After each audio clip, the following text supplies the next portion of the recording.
Oliy Majlis Qonunchilik palatasidagi partiyalar fraksiyalari tomonidan muloqotlar tashkil etildi. Unda deputatlar Prezidentimizning Oliy Majlis va O'zbekiston xalqiga yo'llagan murojaatnomasining mazmun mohiyati, qamrovi va strategik ahamiyatini muhokama qildilar. Murojaatnoma nafaqat o'tgan yil yakunlari va kelgusi rejalar tahlili, balki xalq bilan ochiq muloqotga asoslangan, ishonch va mas'uliyatni mustahkamlovchi yo'l xaritasi ekanligi ta'kidlandi.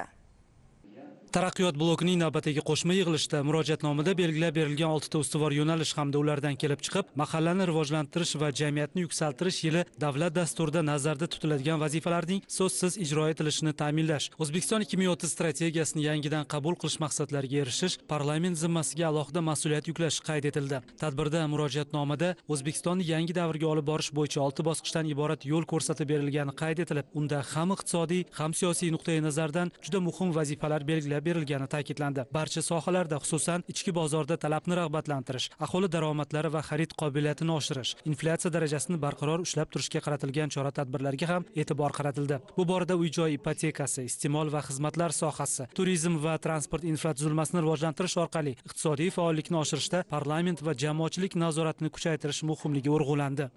2030-yilga kelib O'zbekiston yalpi ichki mahsulotini 240 milliard dollarga yetkazish bo'yicha hurmatli prezidentimizning e'lonlari, vazifalari bu albatta nihoyatda bir katta marra hisoblanadi. Mana biz 2017-yilda dunyo bo'yicha bir 80-81-iqtisodiyotlardan biri edik, ya'ni yalpi ichki mahsulot bo'yicha.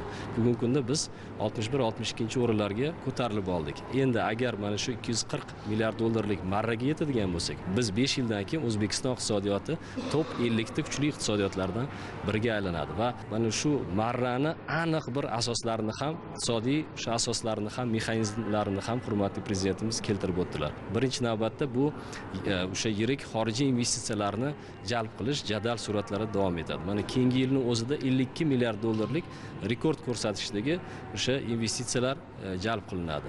Bundan tashqari mana shu iqtisodiyotni rivojlantirishda avvalo yirik sanoat loyihalariga e'tibor qaratiladi. Mana 800 ga yaqin yirik sanoat loyihalari ishga tushirilishi rejalashtirilgan. Bu 1,2 million yuqori daromadli ish o'rinlarini demak yaratishni nazarda tutadi. Va albatta hurmatli prezidentimiz juda ham katta e'tibor beryaptilarki, mana shu tadbirkorlikni rivojlantirishda, umuman biznes muhitni yaxshilashda endi davlat nazoratidan bozor nazoratiga o'tadi.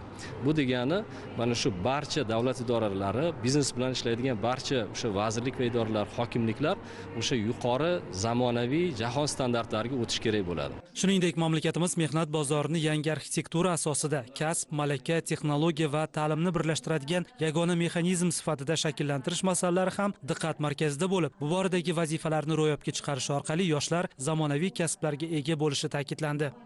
Texnikumlarni rivojlantirish, dual ta'limni kengaytirish va bunga ish beruvchini faol jalb etish bu faqatgina o'sha qog'ozlardagi hisobot emas, bu real natijaga tayangan masala.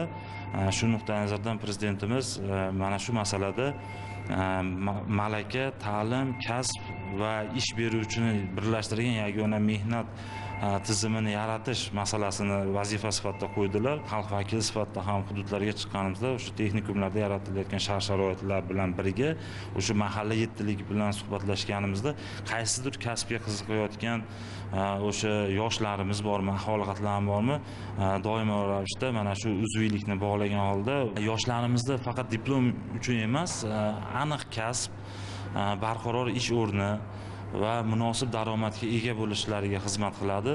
Bu nafaqat bugungi kunni, balki kelajakni ham asosiy ustuvor yo'nalishlardan biri deb hisoblayman. Deputatlar murojaatnomada belgilangan ustuvor yo'nalishlar partiyalarning saylovoldi dasturida ko'zda tutilgan maqsad va vazifalar bilan to'liq uyg'un ekanini qayd etib, mazkur vazifalar ijrosini ta'minlashda faol ishtirok etishlarini bildirdilar. Yig'ilishda belgilangan yo'nalishlardan kelib chiqib, taraqqiyot bloki oldida turgan muhim vazifalar belgilandi.